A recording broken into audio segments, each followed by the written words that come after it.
네, 매주 금요일에는 여의도 씬으로 여러분들 찾아뵙고 있죠. 네, 오늘도 어김없이 국회 과방위원장 맡고 계신 더불어민주당 최민희 의원님 나와 계시고요. 김용남 전 의원님 나오셨습니다. 어서 오십시오. 안녕하세요. 제가 오늘 새벽부터 막 여기저기 휘젓고 다녀가지고 고생하셨습니다.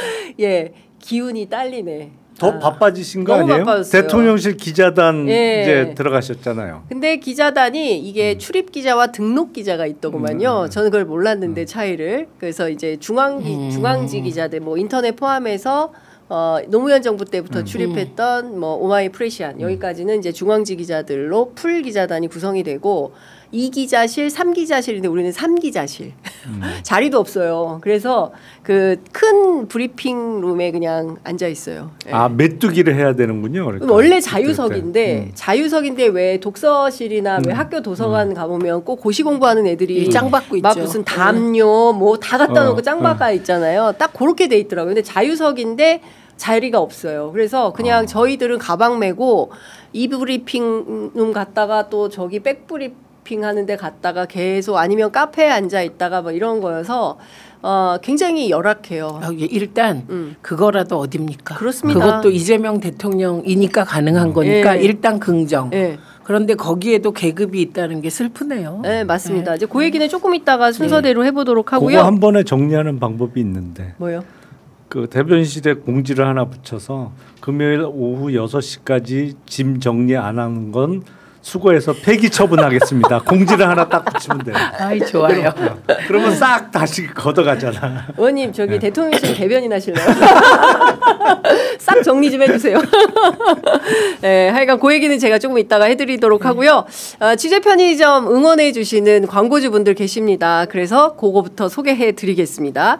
일단 첫 번째 소개해드릴 광고는 나와요 푸르릉입니다. 누적 판매량 130만 포에 빛나는 SNS 쾌변 직방 다이어트 대란템 나와요 푸르릉 다이어트입니다. 푸르릉은 연세대학교 연세생활건강 전문 연구진들의 독자적인 배합 기술로 무려 442일간의 연구 개발을 통해서 만들어진 제품인데요. 그만큼 효과가 검증되었다고 할 수 있습니다. 하루 배변 활동 때문에 어려운 분들 굉장히 많으시죠. 특히 스트레스 많으신 우리 직장인들 하루 두 포면 매일 쾌변으로 장을 시원하게 비워내실 수 있으십니다. 편하게 마시는 타입이어서 높은 흡수율까지 챙겼다고 하는데요. 차전자피 식이섬유가 40배 팽창을 해서 장 운동을 촉진시키고요. 그래서 묵은 숙변까지 깔끔하게 밀어내준다고 합니다. 오직 장윤선의 취재 편의점 링크에서만 1+1+1으로 구성이 되었고요. 59% 할인된 특가로 한정판 전용 보트를 사은품으로 증정하는 이벤트도 진행하고 있으니까 고민하지 마시고 여기서 바로 구매하시면 되겠습니다. 이 나와요 푸르릉 다이어트는 주문 폭주로 인해서 품절이 매우 잦다고 합니다. 그러니까 재고가 소진되기 전에 빠르게 주문하시는 걸 추천드립니다. 구매 방법은 유튜브 더보기란에 이벤트가가 적용된 링크를 통해서 구매하시면 되고요. 연세생활건강 나와요 푸르릉 다이어트로 장비움 평생 습관을 만들어 보시기를 추천드립니다. 자, 장은 다 괜찮으신 건가요? 네. 네, 필요하시면 네. 장 건강 잘 챙겨주시면 좋겠습니다. 자, 두 번째 소개해드릴 광고는 벨라잇 식물성 멜라토닌 2mg입니다. 저녁마다 훅 치고 올라오는 열감. 뒤척이다 뜬 눈으로 밤을 지새우신다면 그건 단순한 열대야가 아니라 불면증 시작의 신호일 수 있다고 합니다. 100% 식물성 멜라토닌 벨라잇 한 알로 열 오른 밤을 시원하게 잠재우시기 바랍니다. 이 멜라토닌은 우리 몸에서 자연적으로 생성되는 호르몬인데요. 주로 수면 조절에 깊이 관여하는 역할을 한다고 합니다. 연령이 올라갈수록 또 스마트폰을 많이 보실수록 스트레스가 많을수록 이 호르몬 분비가 부족해진다고 하는데요. 그래서 나왔습니다. 바로 국내 최초 적포도에서 추출한 100% 식물성 멜라토닌입니다. 일반적인 합성 멜라토닌과 차원이 다른 안전성을 자랑한다고 사장님께서 매우 세게 말씀을 하고 계십니다. 이 적포도는 수면과 스트레스 케어에 도움이 될 뿐만 아니라 주요 성분인 레스페라토롤 또 피로회복과 혈액순환에도 큰 도움을 준다고 알려져 있습니다. 구매자분께서 올려주신 최신 구매 리뷰 있는데요. 어머니가 갱년기 불면으로 힘들어하셔서 사다 드렸는데 30분 만에 편하게 잠이 드신다고 좋아하십니다. 이런 글 올라와 있고요. 여러 가지 멜라토닌을 먹어봤지만 벨라잇이 아침에 가장 개운하게 일어나게 됩니다. 이거 굉장히 좋은 댓글인 것 같습니다. 자, 웰스앤헬스가 취재 편의점 구독자분들께만 드리는 추가 혜택이 있습니다. 2박스 구매하시면 1박스 더 드리고요. 여기에 체험분 일주일치를 추가로 더 챙겨드립니다. 반드시 배송 메시지에 취재 편의점을 적어주셔야 모든 사은품 증정이 가능합니다. 잠 잘 주무신다고 했어요. 의원님은 어떠세요? 최근에 약간의 문제가 생기기 시작한 것 같아요. 네. 갱년기. 약간 좀 너무 일찍 깨요. 맞아요. 아니 제가 보기에는 김용남 의원님은 빨리 중요한 자리에 가셔서 역량을 발휘하시면 싹 해결될 일입니다. 그러니까요. 네, 근데 근데 왜 빨리 좋은 자리로 안 가시고 이렇게 광고 또 있죠. 네, 하나 더 있습니다. 예, 바로 하겠습니다. 왜냐면 광고가 중요하거든요. 맞아요. 샘표 저당 장류 소개하겠습니다. 요즘 혈당 스파이크 들어보셨죠? 단 음식을 먹게 되면 혈당이 확 올라가게 되는데요. 혈당이 자꾸 들쭉날쭉하면 노화가 빨라지고 고혈압도 생기고 살이 찌는 체질이 된다고 합니다. 지금부터 관리 들어가셔야 됩니다. 고추장, 쌈장, 초고추장, 비빔장에 당이 생각보다 많이 들어가는 거 알고 계십니까? 저 잘 몰랐는데. 그래서 저당 장류를 드셔야 된다. 요새는 음식도 그냥 함부로 먹으면 안 되고 다 저당 장류를 드셔야 된다고 합니다. 저당 고추장, 쌈장, 초장 그리고 비빔장은 평생 먹어야 할 제품들인데요. 저당장들을 빨리 드실수록 좋다고 합니다. 샘표 저당장들은 당을 대폭 낮췄습니다. 그거 드셔도 돼요. 한번 드셔보시면 좋을 것 같아요. 저희가 야채 이런 거 준비했거든요. 한번 드셔보시면 좋을 것 같습니다. 그렇다고 해서 장이 다르지 않은데요. 고추장이 당이 무려 92%나 낮췄다고 합니다. 일반 장맛과 맛은 맛있다. 똑같은데 당만 이렇게 낮춘 거예요. 근데 92%나 낮추다니 대단하십니다. 저당하면 맛없는 거 아니야? 이렇게 생각하실 수 있는데요. 샘표, 여기가 간장 고추장 이렇게 유명한 데잖아요. 이 회사가. 저당 고추장은 다르다고 합니다. 인위적인 맛이 하나도 없고 깊은 맛도 나고요. 그리고 저당 맛이 없어 이렇게 실망하셨던 분들은 샘표 저당으로 드셔보시기를 추천드립니다. 완전히 차원이 다르다고 하는데요. 한번 들어보도록 하겠습니다. 저당 쌈장도 있어요. 들깨가루, 마늘, 참기름 듬뿍 들어가가지고요. 감칠맛이 좋고 특히 저당 초고추장은 배 레몬 과즙으로 자연스러운 단맛도 난다고 합니다. 비빔장에는요 동치미가 들어가 있대요. 그래서 굉장히 시원한 맛이 난다고 하는데요. 여름에 왜 자주 드시는 비빔면 있잖아요. 요때 굉장히 잘 어울린다고 합니다. 발효 전문 기업 하면 어딥니까? 바로 샘표. 샘표는 1등 간장 기업 샘표입니다. 이 샘표에서 만든 맛있는 저당 장류 꼭 드셔보시기를 추천드립니다. 지금 유튜브 더보기창 그리고 고정 댓글 링크 클릭하셔서 최저가로 구매해 보시기 바랍니다. 어때요 맛이? 그냥 본격적으로 먹고 있네요. 아니 근데 단맛이 나는데요 실제로? 그러니까 네. 저당인데 아까 그러니까 92% 섞었다고. 예. 맛은 단맛이 나요. 예. 맛있어요. 이게 상큼해요. 단맛이 배하고 상큼. 레몬. 네. 그러니까 좀 비싸야 될 것 같은데요. 비싸진 않잖아요 샘표가. 근데 비싸야 될. 그러니까 가성비가 좋을 것 같아요. 가성비가 굉장히 좋은 장이다. 네, 그리고 근데 야채 씹는 소리가 너무 그냥 아삭아삭 시원시원하게 먹고 싶죠. 네. 근데 못 먹어요. 진행자는. 그러니까요. 예, 괜찮습니다. 여기 칭찬합니다 우리. 네. 제작진. 저희 실장님이 너무 애쓰세요. 이렇게 정갈하게 준비했는데 채소를 잘 고르셨어요. 채소가 맛있어요. 채소가 장도 맛있고 채소도 맛있고. 금요일은 제가 아침을 못 먹고 나오는데 취재 편의점에 먹는 거 광고가 많이 들어와서 요새 아주 좋아요. 그러니까요. 목요일 날은 한 끼 식사를 하고 가세요. 박지훈 변호사하고 김준일 평론가가 오늘은 뭐 줘요? 말하면서 들었네. 하여간 저희가 샘표 대기업 유일한 취재 편의점의 대기업 광고인데요. 계속 이어가면 좋겠는데 저는 효과가 없으면 바로 나가. 고추장 있잖아요.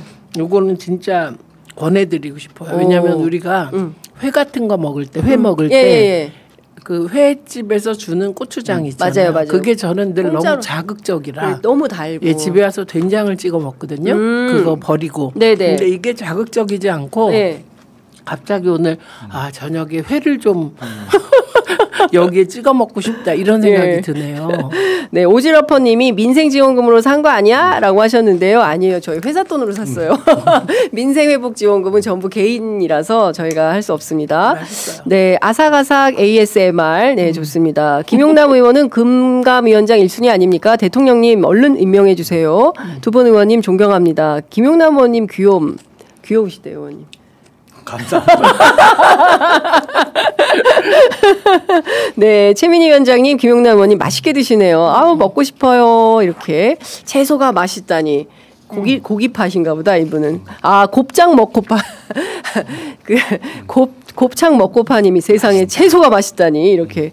맛있습니다. 네, 맛있습니다. 모든 네. 걸 거짓말을 못합니다. 그러니까요. 예. 요거 아니 그런 분들이 정치하셔야 돼요. 거짓말 살살하고 윤석열처럼 입만 열면 그냥 완전히 구라 이런 사람들 정치하면 안 됩니다. 좀 해야 되더라고. 네? 아니에요. 거짓말하면 안 돼요. 안 되고 제가 뭐 그 최근에 화제가 되고 있어요. 어제 오늘 저희 취재 편의점 뉴스공장 그리고 고발뉴스 세 개 매체가 대통령실 이제 출입을 하게 됐는데요. 뭐 그 환영 인사를 세게 받고 있어요. 조선일보로부터 한국일보 이런데 세게 축하 인사를 받고 있는데 오늘 안철수 의원께서도 축하 인사 해주셨어요. 친명 유튜버가 대통령실 출입, 보수도 출입해야 이런 주장을 했습니다. 자나깨나 이재명 찬양하던 친명 나팔수들 기자실에서 활개칠 것. 대통령실 사전 논의 없었다는 비판에 대해서는 간사단 통해 여론을 수렴할 것 이렇게 주장을 했습니다. 무슨 말씀이신지 잘 모르겠네. 안철수 의원. 무슨 저희가 자나깨나 친명 나팔수입니까? 네, 말씀 주십시오. 아니 저는 그러면 뭐 지금도 친윤 하던 분들 뭐 뽑아달라는 얘기도 아니고 뭘 그럽니까? 사실은 장윤선의 취재 편의점 등 이번에 들어가게 된 곳은 그 흔히 우리가 극우 유튜브랑 막 그 조선일보가 동일시하잖아요. 전혀 다릅니다. 극우 유튜브나 극우 유튜버들 하는 거 보면 아유 정말 내용도 없이 선동만 하잖아요. 네. 근데 되게 알찬 방송들이에요. 그래서 잘 뽑았다 이렇게 생각했고 저는 거꾸로 와 진짜 세상이 바뀌었네. 아니 그러니까 이렇게 생각했습니다. 그렇죠. 사실은 이 그 대통령실에 대해서는 우리나라처럼 이렇게 하는 데가 없어요. 일본 정도가 기자단을 이렇게 심각하게 운영을 하고 특히 법조기자단 같은 경우에는 검찰이 주는 기사만 무슨 홍보맨들처럼 받아쓰고 다음 거 또 받으려면 이거 거역하기 어렵거든요. 경우에 따라서는 검찰 출입 기자단들이 검찰보다 더 보수적으로 보도할 때가 있어요. 네. 사내에서 그리고 막 그런 거 싸우거든요. 네가 검사야? 막 이렇게 막 회의할 때 사회부 회의할 때 막 이렇게 싸우기도 하고 이런단 말이에요. 근데 그 저희들이 적극적으로 취재해서 현장을 보도하는데 마치 무슨 뭐 정권의 나팔수처럼 한다는 것은 안철수 의원께서 조금 오해가 있으신 것 같고 저도 취재 과정에서 안철수 의원 굉장히 많이 만났고 그리고 뭐 인터뷰 요청 드려도 잘 안 나오세요. 예. 저희들이 취재 편의점에 출연하셔서 설명을 좀 해달라고 하면 안 나간다고 그렇게 하시면서 또 뭐 마치 민주당만 출연시킨다라고 하는데 저희 프로그램 꼭 그렇지 않습니다. 저희 황교안 전 대표도 출연한 바 있습니다. 예, 취재 편의점. 진짜요? 그럼요. 예. 그 인터뷰 끝난 다음에 그러고 가셨어요. 너무 은혜로운 방송이었다. 또 나오고 싶다. 역시 전도사님께서. 네. 예, 그렇습니다. 왜 이런지 모르겠어요. 어떻게 생각하세요, 어머님은? 아니 근데 일단 질문. 네. 아니 몸은 하나인데 어떻게 다 해요? 지금 뭐 그 24시간이 모자르죠. 그래서 새벽 5시부터 움직이고 있어서 그래서 뭐 댓글창에 건강 챙기세요라는 말씀들 많이 주시는데 대통령 그러셨잖아요. 눈 감으면 휴가고 눈 뜨면 일하는 거고 막 이러셨는데 근데 진짜 일정이 많은 건 사실이에요. 그리고 또 채워야 되는 것들이 있고 그래서 호흡 조절은 조금 필요해 보인다. 그거는 그 구독 많이 해주시고 그리고 동접 많이 해주셔서 그 장윤선의 취재 편의점에 돈이 좀 들어와야 네, 그렇습니다. 데이터도 뽑고 그러죠. 맞아요. 인력 보강도 좀 하고. 저희들이 이제 어려운 살림이지만 그래도 저희가 한 7명 함께 제작하고 있거든요. 그래서 저희들이 잘 유지할 수 있도록 많은 구독, 좋아요, 알림 설정으로 함께 해주시면 큰 도움이 될 것 같습니다. 그런데 저는 이게 무슨 진보 보수 이렇게 나누고 뭐 그리고 계속 이제 프레임을 친여 이렇게 하고 있어요. 근데 이것은 친여가 아니라 저희는 친민주주의고요. 민주주의를 지키기 위해서 계엄 그 밤에 전부 뛰쳐나와서 현장을 뛰면서 사실 보도했던 기자들이거든요. 근데 마치 무슨 뭐 정권에 무슨 잘못해도 다 무슨 무조건 옹호하는 자기들이 그랬기 때문에 저희는 그러지 거예요. 않습니다. 조선일보가 무슨 저기 야당 매체입니까 지금? 네. 그들은 야당이었던 적도 없고요. 그냥 반민주 반민족 신문이에요. 그렇죠. 네.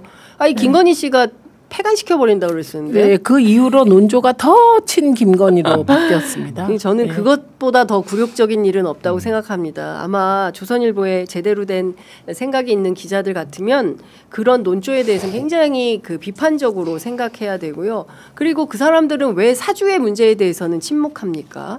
그렇지 않습니까? 그 사주의 문제에 대해서는 1도 보도하지 않는 조선일보 기자들이 어떻게 다른 기자들의 취재 활동에 대해서 이렇게 폄훼할 수 있는지 그건 저도 묻고 싶다라는 생각이 좀 듭니다. 가보니까요. 대통령실 밥이 참 싸더군요. 얼마예요? 3,000원입니다. 근데 맛있어요? 엄청 맛있습니다. 오늘 한 번만 가고 제가 좀 미안했어요. 왜냐하면 그 가격으로 점심 먹기 어려워요. 여의도에서는 칼국수도 16,000원, 15,000원이잖아요. 그렇죠. 예, 근데 와. 3,000원에 메밀국수, 돈가스 막 이렇게 쭉 나오는데 너무 훌륭해요. 그러면 일단 가서 점심 먹고 오세요. 그러려고요. 네. 아니 근데 진짜 뭐든지 싸고 그렇지 않습니까? 근데 이 혜택을 누릴 수 있는 사람과 그렇지 못한 이런 직군들 생각하니까 특히 이제 이렇게 36도인가요 오늘? 예, 불볕더위에서 야외에서 일하는 노동자분들 노동부 장관이 쭈쭈바 돌렸다 그러던데 현장에 가셔서 그래서 그런 좀 연대가 좀 필요하지 않나 그래야 좀 더 살맛나는 국민주권 정부에서 살맛난다 이런 생각들 하지 않을까라는 생각이 좀 듭니다. 자 본격적으로 말씀을 좀 나눠보겠습니다. 최미연 의원님 지난주에 대통령 특사 와 순방 다녀오셨습니다. 영국 2박 4일 특사단 후기 좀 들려주세요. 어떠셨어요? 우선 첫째 영국이 지금 굉장히 어려워요. 두 가지 이유로. 하나는 블랙시트 이후로 특히 영국이 금융의 나라잖아요. 근데 금융에서 소위 부가가치 무슨 들어오던 뭐 세금 등등이 매우 많이 줄었습니다. 20% 정도라고 얘기를 하던데 그러니까 전체적으로 어려워졌어요. 거기다 뿐만 아니라 러우 전쟁을 지금 거의 영국이 총대 매다시피 하고 있는데 사실 저희는 이제 그런 그러니까 진실 보도가 나오기 전에 우리나라 언론 보면 우크라이나가 이기고 있잖아요. 그런데 영국에 가서 피부로 더 느꼈습니다. 그 반대구나를. 굉장히 우울하고 침울했어요. 네네. 그 유력 정치인들이. 그래서 일단 그런 상태에서 한국에 대해서는 일단 그들이 가장 강조하는 건 6.25 때 참전했고 1,100명이 사망했다. 그걸 강조하더군요. 그러니까 우리는 우호국가다 이거. 그다음에 두 번째는 우리에 대한 유대감이 또 하나 있는데 지금 전 세계적으로 보수 정권이 들어서는 추세인데 영국과 우리만 진보 민주정당이 된 거예요. 그쪽은 노동당, 우리는 민주당. 그래서 진보 정당적 가치를 지닌 우리가 잘해볼 수 있을 거다. 이런 신뢰가 있고 그리고 무엇보다 12.3 비상계엄 났을 때 선진국 대한민국에 이게 웬일이냐 그랬는데 또 그거를 국민들이 나서서 빠르게 회복하더라는 거예요. 그래서 그 피플 파워에 대하여 다들 놀라는 그런 분위기. 요게 기본적인 거고요. 그다음에 또 하나는 지금 역사적으로 영국은 러시아하고 적대적이잖아요. 늘 역사적으로. 그런데 최근에 러우 전쟁에서 우크라이나가 밀리니까 이제 이 상태를 극복하기 위한 노력을 외교적으로 하고 싶어 해요. 그래서 한반도가 매우 중요해진 거예요. 특히 북한과 러시아가 밀착하는 거에 대해서 굉장히 우려하고 있고 그렇기 때문에 한국이 조금 더 소위 가치적인 측면에서 자기들과 같이 해주길 바라죠. 그러니까 참 제가 이번에 갔다 오면서 느낀 게 대한민국의 이 지정학적 조건이라는 게 정말 자존감 없이 대하면 한없이 비굴한 외교를 하게 만들 것이고 우리가 지금 세계 10대 경제 강국이고 국민의 피플 파워를 믿고 자존감 있게 나가면 이게 새로운 기회가 되겠구나. 네, 그런 생각을 하면서 와서 저는 사실 특사 처음 나가보고요. 추미애 대표랑 박선원 의원이랑 갔는데 추미애 대표가 진짜 굉장한 지도자구나를 느꼈어요. 새로운 깨달음. 어떤 물론 측면에서요? 훌륭하다고 늘 생각해 왔고 네. 저분은 민주화 운동을 한 것도 아닌데 어떻게 그러니까. 저렇게 할까? 저게 독서의 힘일까? 이런 생각은 늘 하고 있어요. 제가 연구 대상이거든요. 추 대표가. 그런데 이번에 그 대화의 격이 달랐어요. 뭐 러우 전쟁에 대한 뭐 우리의 지원을 부탁하면 그거에 대해서 얘기하는 게 아니라 그냥 전쟁이란 시작은 쉽지만 끝내기가 어려운 겁니다. 우린 70년 전에 그런 경험을 했고 지금도 휴전 상태다. 그렇죠. 이렇기 때문에 우리는 이 러시아 우크라이나 전쟁에 대해서 우리만의 시각이 있다. 이러면서 접근을 하고 할 말 다 하고 그리고 트럼프의 저런 외교 문제에 대해서 너희 그 둘이 특수관계니 대한민국을 도와라. 영국이 우리를 도와라. 왜냐하면 그 트럼프에게 뭐 방위비 협상이라든가 그리고 관세 협상에 있어서 너희가 제일 먼저 타결했으니 너희가 측면 지원을 해라. 그걸 당당하게 요구하더라고요. 그러면 우리도 그에 상응하는 여러 가지를 한다는 태도예요. 그러니까 자존감 있게 할 말 다 하나 예의 바르게 격이 다른 그런 모습이 매우 좋았고 박선원 의원은 영국에서 박사하셨어요. 그런가요? 네, 그리고 파월을 만났거든요. 파월이 지금 2인자예요. 우리로 치면 김민석 총리인 거죠. 근데 자기의 일정이 있는데 그 사이에 시간을 내서 우리를 만난 거예요. 그러니까 근데 한국의 위상이 그만큼 높아진 것이고 거죠. 거기에 플러스 알파 박선원 의원하고 굉장히 오랜 프렌드십을 가지고 있고 그래요. 그래서 박선원 의원도 정말 정보통이구나. 그래서 곳곳에서 만난 사람들이 그 박선원 의원의 정보 시절에 본인은 자기도 휴민트다 그러던데 그런 시절에 맺은 인맥들로 정말 구석구석 만나고 왔습니다. 그래서 저는 매우 많이 배우고 와서 그렇군요. 감사한 일이었습니다. 네, 그러니까 정치인들이 특사로 나가서 해외에 좀 하면 또 느낌이 굉장히 다를 것 같아요. 그러니까 나라 특사는 다른 그럴 것 같아요. 의원님은 특사는 아직 못 가봤죠.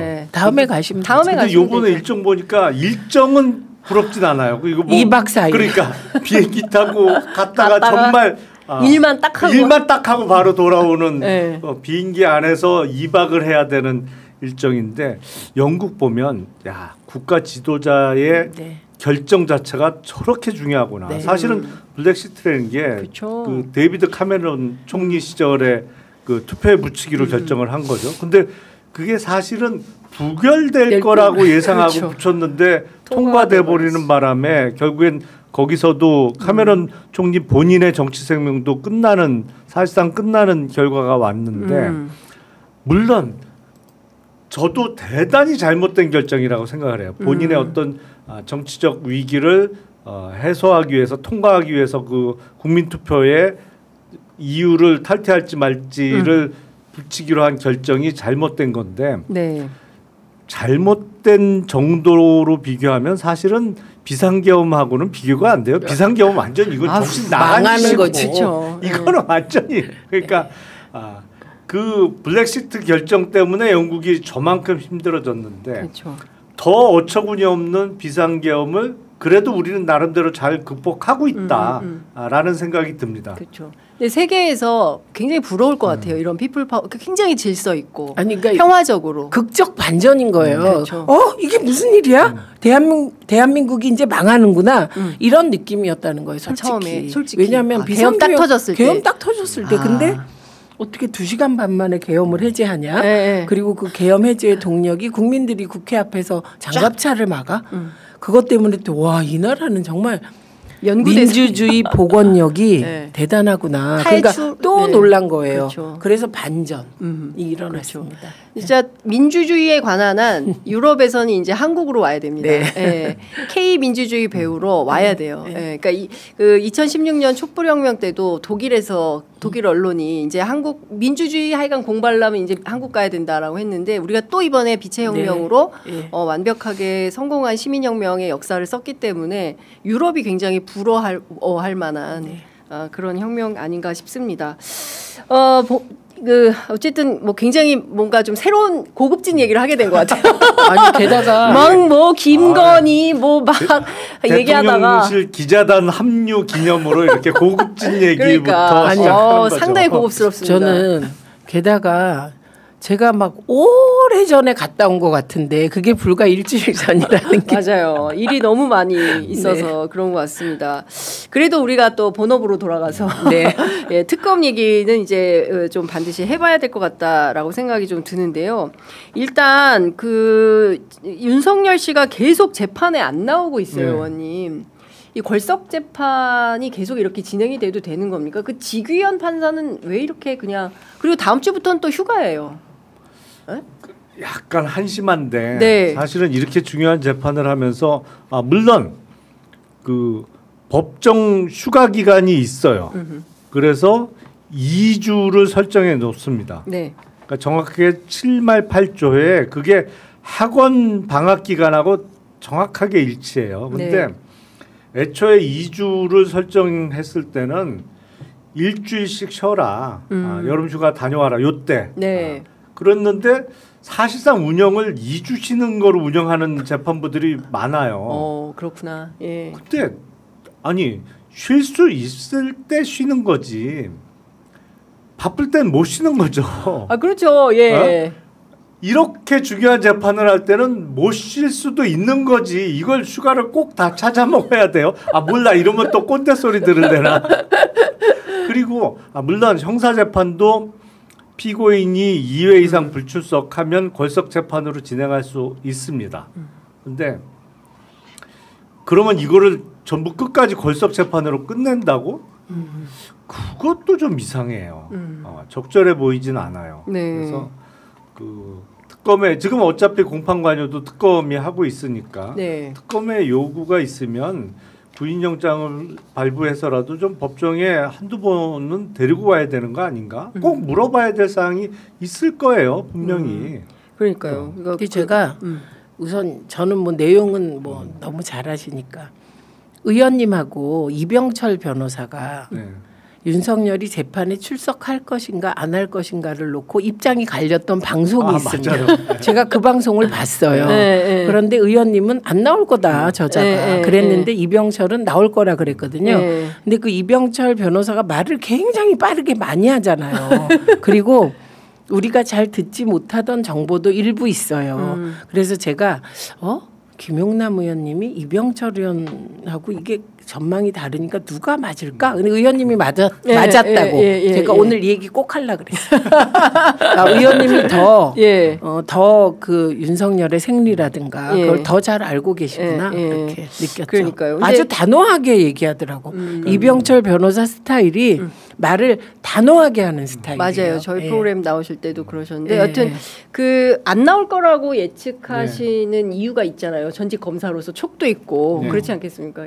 일단 법률적으로 해결이 불가능해요. 그러니까 나와서 열심히 재판에 임하면서 자기 변론을 하고 증인에 대해서 검찰 측 증인에 대해서 반대 신문을 열심히 하더라도 무죄를 받아내기도 어렵고 뭐 형량을 깎기도 어려운 사안이에요. 그건 법률가로서는 예상이 되는 측면이 있죠.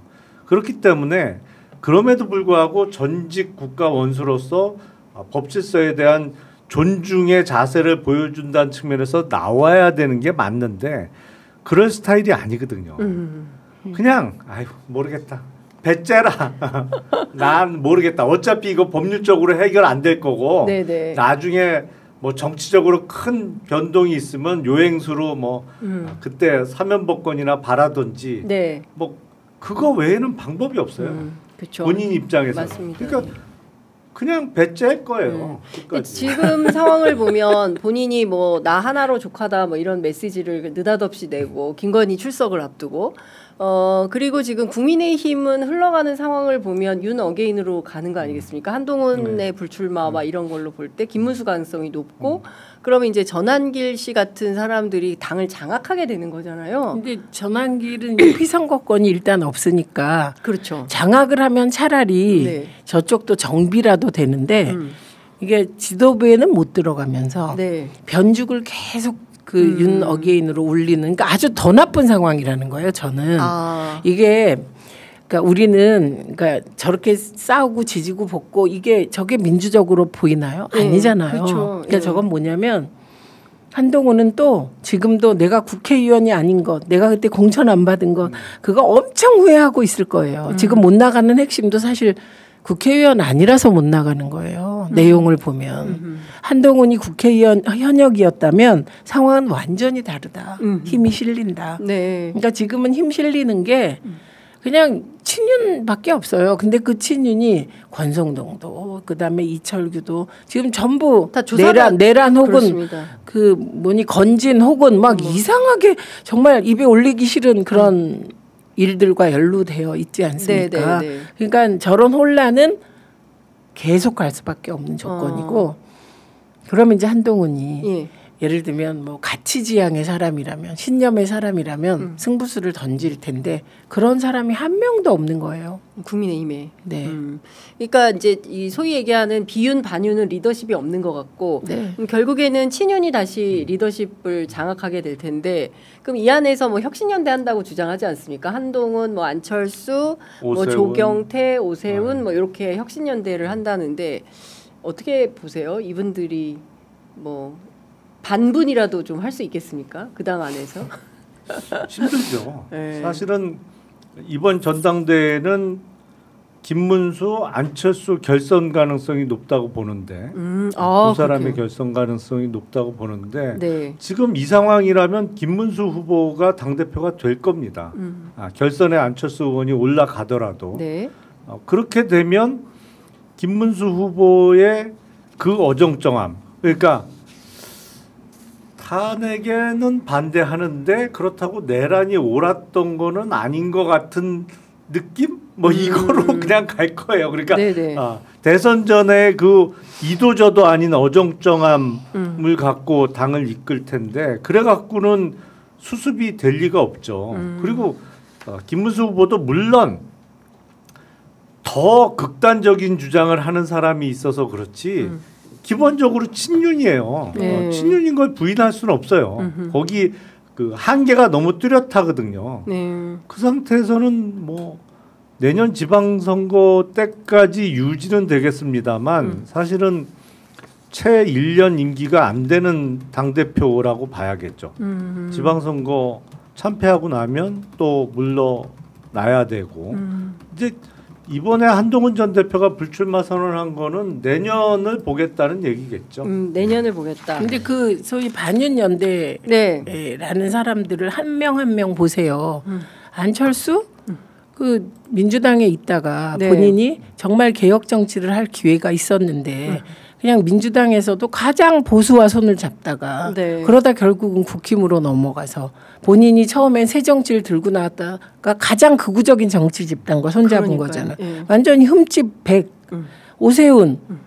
명태균이 지금 죽이겠다는 사람이 오세훈 아니었나요? 껍질을 벗기겠다고 했어요. 그러니까 도대체 사람들이 그 최소한 서울시장 정도 되고 이러면 최소한의 도덕성, 최소한의 원칙, 기준이 있어야 되는데 탄핵에 대한 태도나 이런 것도 왔다 갔다 했잖아요. 네.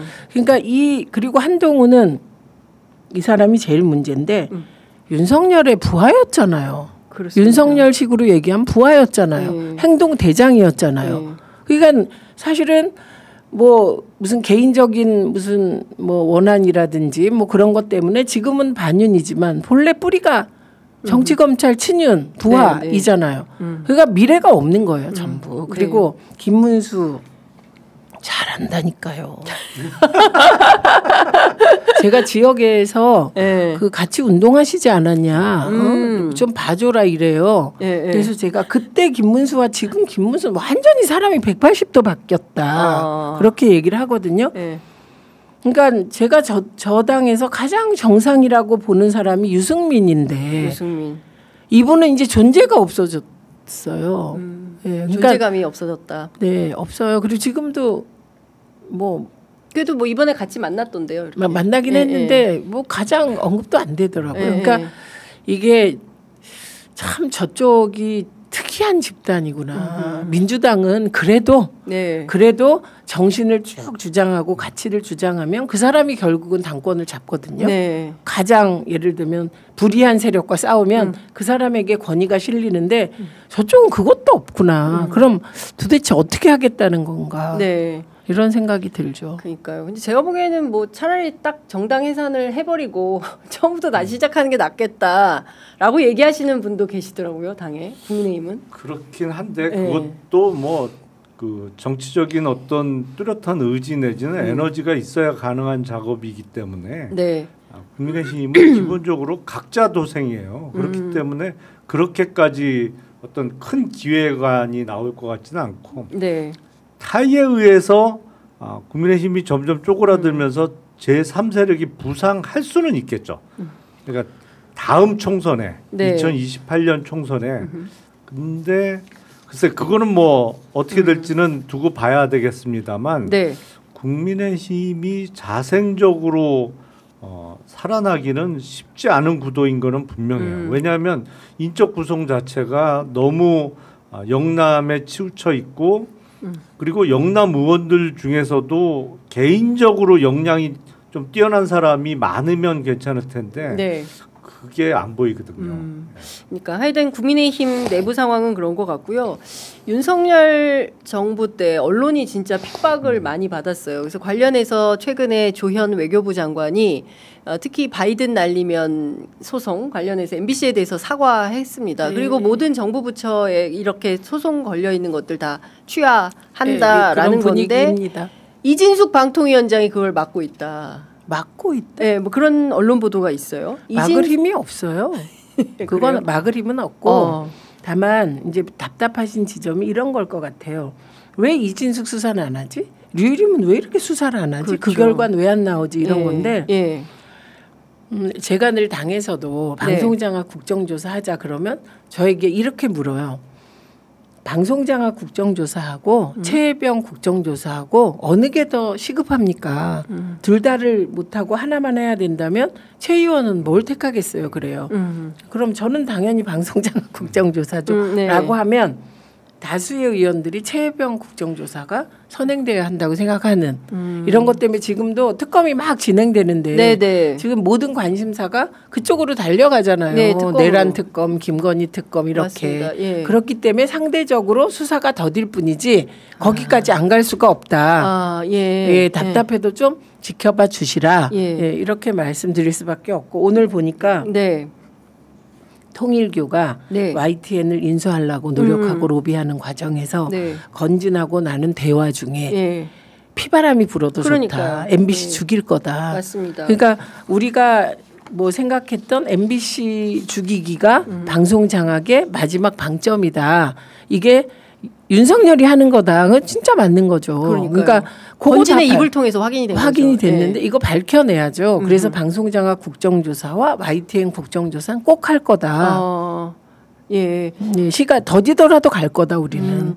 근데 진짜 이해가 안 가는 게 당시에도 유진이라는 듣보잡의 기업이 레미콘 회사가 느닷없이 어떻게 YTN 인수를 하느냐. 그리고 당시 이제 그 방송가에서 어떤 얘기가 있었냐면 유진이라는 회사가 돈도 없기 때문에 YTN을 인수한다는 것은 어불성설이다라고 했는데 어쨌든 된 거예요. 근데 나중에 알고 보니까 통일교도 YTN 인수를 하려고 실제로 뛰어들었고 그게 로비를 하기 위해서 뭐 샤넬백도 갖다 주고 뭐 신발도 갖다 주고 목걸이도 주고 뭐 이렇게 했던 거잖아요. 근데 그런 걸 종합해 보면 MBC는 앞서 말씀 주신 대로 윤석열이 MBC를 없애려고 하는데 자기가 강경하게 밀어붙이라고 했다. 그리고 말씀 주신 대로 공포 정치도 좋으니 피바람을 일으키는 것도 좋다. 이런 말을 건진이 윤석열에게 했다는 것이고 그리고 YTN은 뭐 말씀드린 대로 이런 거고 그러면 이 방송 장악, 언론 장악에 대해서는 확실히 그 배우가 누군지 어떻게 하려고 했었던 건지 확인이 좀 필요해 보여요. 일단 그 MBC 뭐 하려고 했죠. 근데 다만 법원에서 브레이크가 걸렸던 거죠. 네네. 그래서 그 실패한 거고 저는 YTN을 유진해서 인수했을 때 정말 이상했어요 그때. 도대체 뭐지? 네, 예. 아니 누구나 탐나는 그 보도 전문 채널? 매물? 매물? 아니 팔기로 했으니까. 네. 팔기로 했으니까 그때 한전 자회사하고 뭐 이렇게 묶어서 지분 30% 정도인데 경영권이 붙어 있는 그 지분 30%인데 누가 봐도 탐나죠. 왜냐하면 YTN은 워낙 깔고 앉아 있는 부동산 자산이 많아서 그것도 싼 거예요. 보면. 근데 이 사람 저 사람 다 탐을 내는데 유진으로 갔어? 저건 누구 작품이지? 개인적으로 되게 궁금했어요. 네. 누가 작업을 했을까? 근데 최근에 드러난 거는 통일교도 그렇게 탐을 냈단 말이에요. 그렇죠. 그래서 목걸이도 뭐 전해주려고 하고 했는데 왜 통일교에서 실패했을까? 제 추측으로는 아마 그렇게 흘러갔던 것 같아요. 통일교가 큰 청탁 취지가 두 개였어요. 드러난 게 YTN하고 캄보디아. 그런데 그 통일교에서 하고 있는 그 메콩강 개발과 관련해서 그랬을 것 같아. 결정권을 가진 사람이 네. 그게 김건희가 됐던 뭐 윤석열이 됐던 야, 뭐 한 군데다가 두 개씩 다 줘.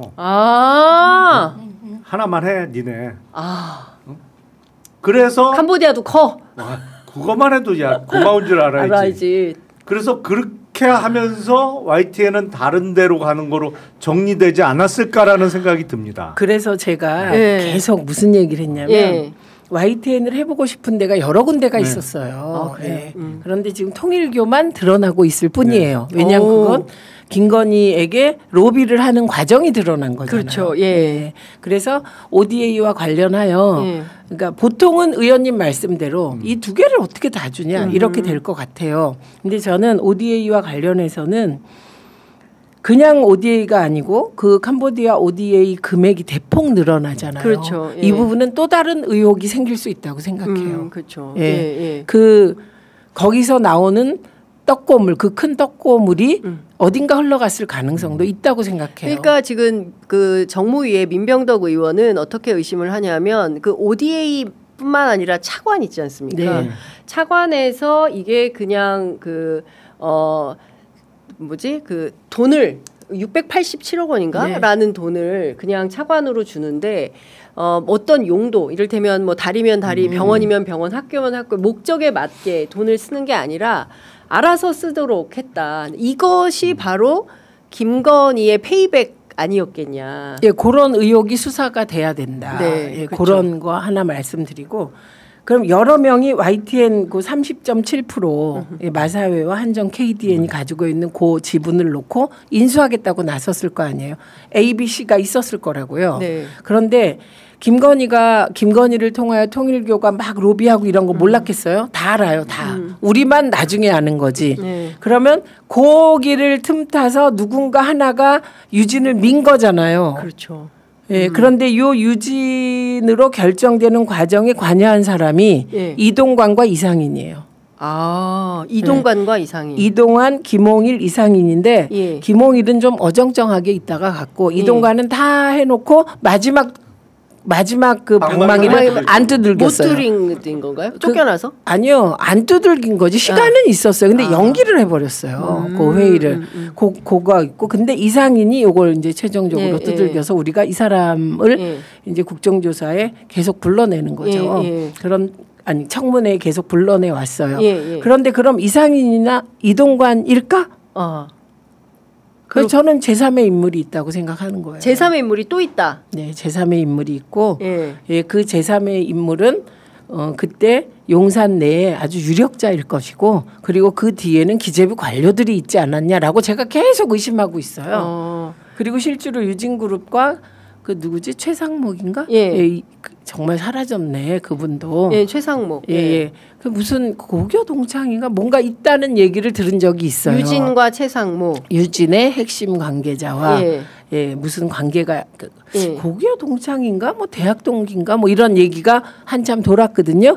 그래서 이거는 그 과정이 불법적이기 때문에 저는 방통위가 새롭게 리빌드되고 그리고 그러고 나서 방통위원장이 가서 감사하면 그냥 다 나오는 일이에요. 그래서 밝힐 수 있는 길은 여러 가지가 있다. 굳이 수사까지 안 하더라도 감사하면 다 터져 나오는. 방통위가 자체 감사하잖아요. 그럼 그때 누가 그 불법적인 과정을 용인했는지 누가 주도했는지 다 나와요. 기록이 다 있다는 거죠. 그러면 그 기록을 가지고 검찰 수사 의뢰하는 거예요. 보통은.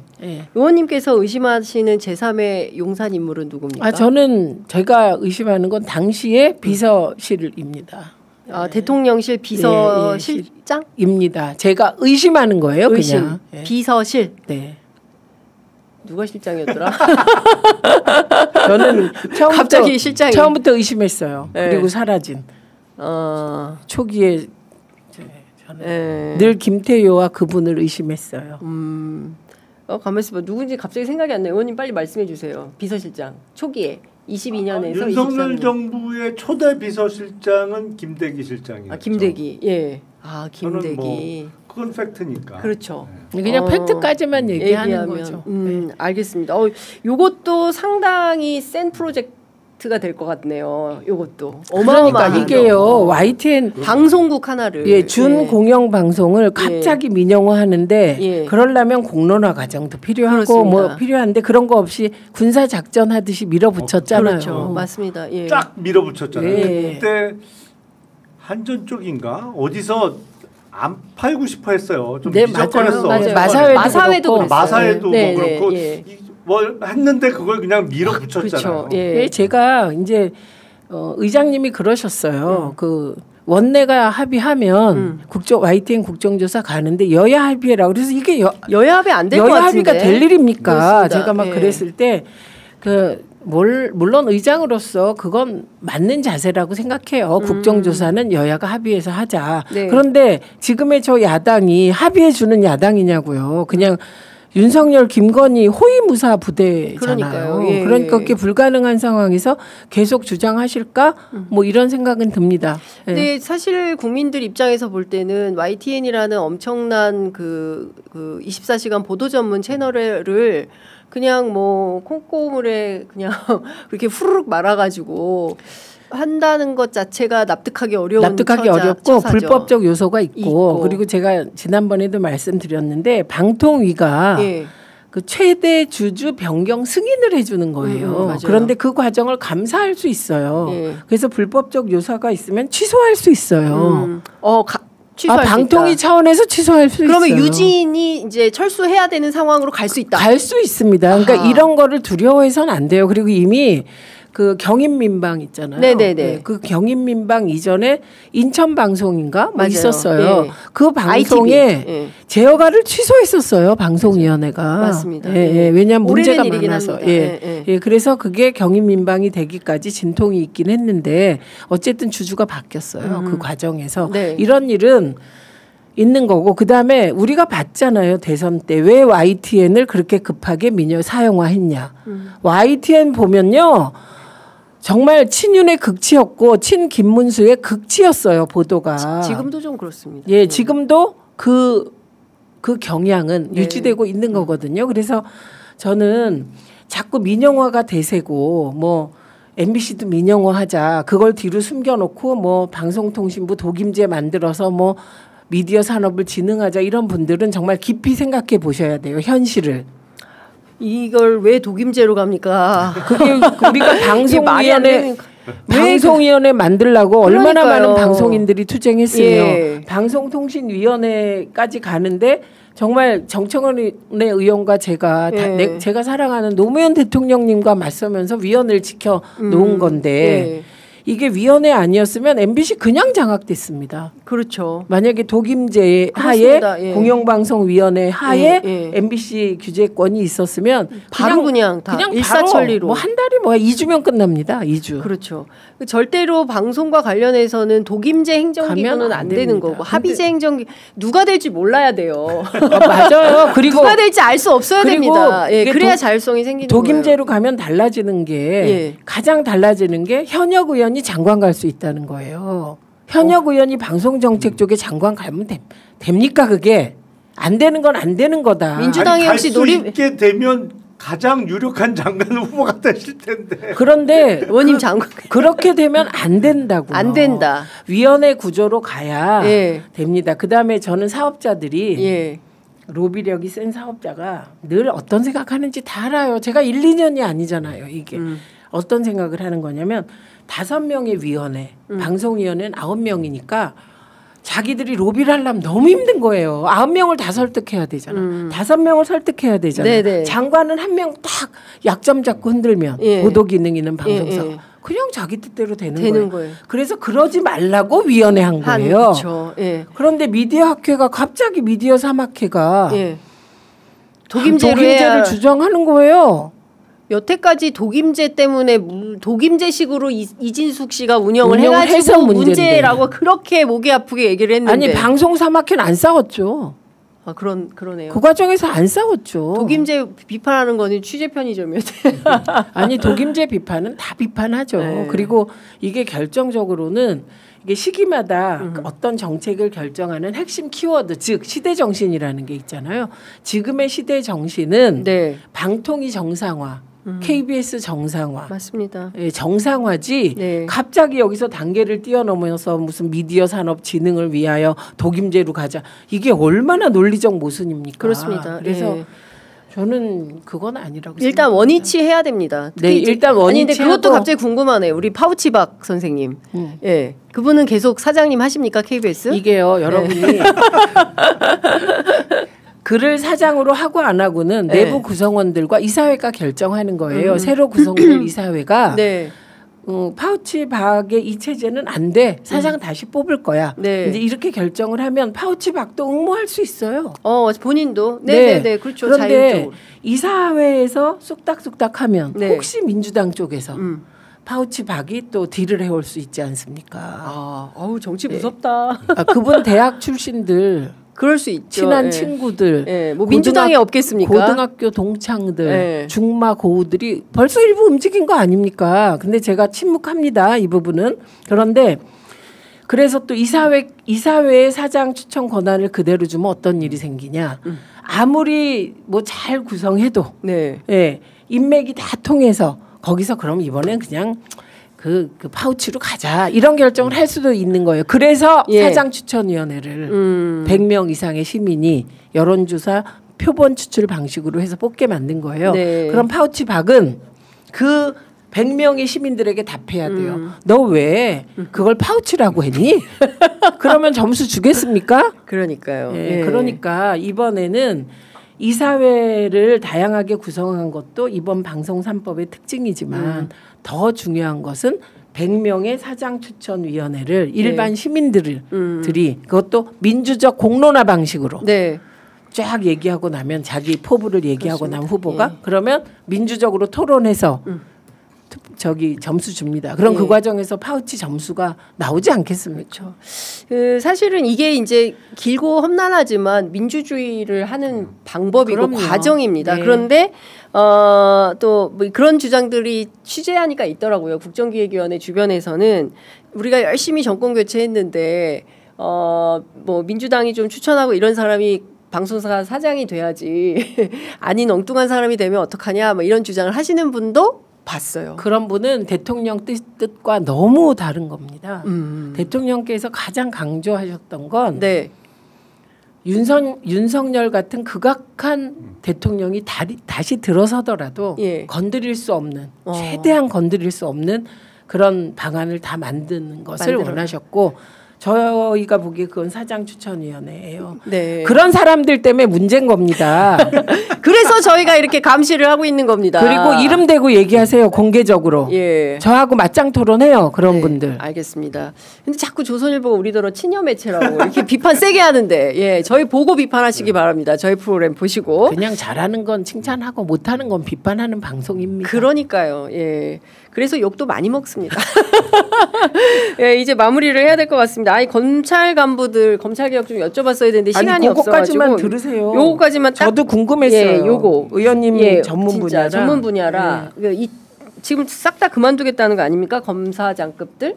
아니 인사 폭이 클 수밖에 없죠. 원래 그 전에도 정부가 바뀌면 인사 폭이 크게 벌어졌으니까요. 그러니까 일단은 그 고등검사장들은 그 퇴임하는 수순으로 들어가는 거죠. 대부분의 그 고등검사장들은. 근데 대검 차장은 다만 지금 총장이 공석이기 때문에 둘 다 그만둘 수 없기 때문에 이번에 사의 표명은 아직 안 한 건데 인사가 공개가 되면 발표가 되면 또 그 결과에 따라서 그만둘 가능성이 있어 보이고요. 보면 참 윤석열 정부에서 언론뿐만 아니라 그 모든 분야에 그 많이 망가졌습니다만 검찰은 정말 많이 망가졌어요. 그래서 이번에 그 그만두는 고검장들 중에 그 대표적으로 송경호 부산고검장 같은 경우에는 윤석열 정부 초기에는 정말 잘 나갔어요. 그렇죠. 그렇잖아요. 중앙검사장 하고 뭐 친윤의 뭐 가장 선두주자. 그렇죠. 뭐 이원석, 송경호 완전히 그러니까요. 투톱 아니었습니까? 그랬었는데 서울중앙검사장 하다가 그 도이치모터스 주가 조작과 관련해서 적어도 한 번은 나와야 된다라고 했다가 이제 잘렸죠. 물 먹기 시작해갖고 지금 고검장으로 그 승진을 했습니다만 좀 빛을 못 보고 있다가 이번에 사의를 표명한 케이스고. 그 좌천성 승진이라는 그렇죠. 최초의 발언을 만들어낸 사람 아닙니까? 그러니까 친윤도 이게 뭐 하나 자기 마음에 안 들면 바로 이제 비윤 반윤 되는 거야. 그냥 낙인 한번 찍어버리면 바로 180도 입장이 바뀌는 거예요. 박세현 서울고검장 같은 경우에는 그 특별수사본부장을 했었죠. 내란 사건과 관련해서. 근데 보다 좀 확실하게 했어야 되는 거 아닌가. 그때 미흡했어요. 그러니까 오히려 그때 확실하게 치고 나가고 수사 결과를 내놓을 수 있었으면 지금 이렇게 사의 표명하고 물러나는 수순이 아닐 수도 있었는데 그때 제가 보기엔 결단력 부족 같아. 그렇구나. 아무리 여건이 어렵더라도 확실하게 법과 원칙을 지키면서 쫙 치고 나갔으면 지금보다는 훨씬 나았을 텐데. 그러니까 질이 멸렬하게 끝나는 케이스들이 많은 것 같아요. 그렇군요.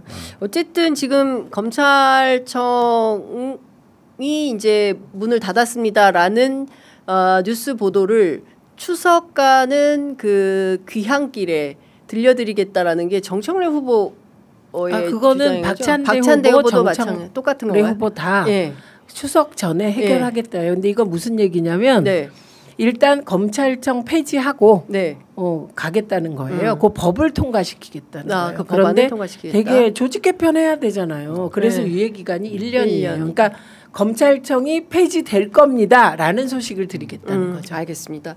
정부 조직 개편 진행되면 방통위도 또 바뀌는 건가요? 네, 이미 김현 간사가 지금 그 법 발의하려고 거의 다 준비돼서 어제 제 도장 찍었거든요.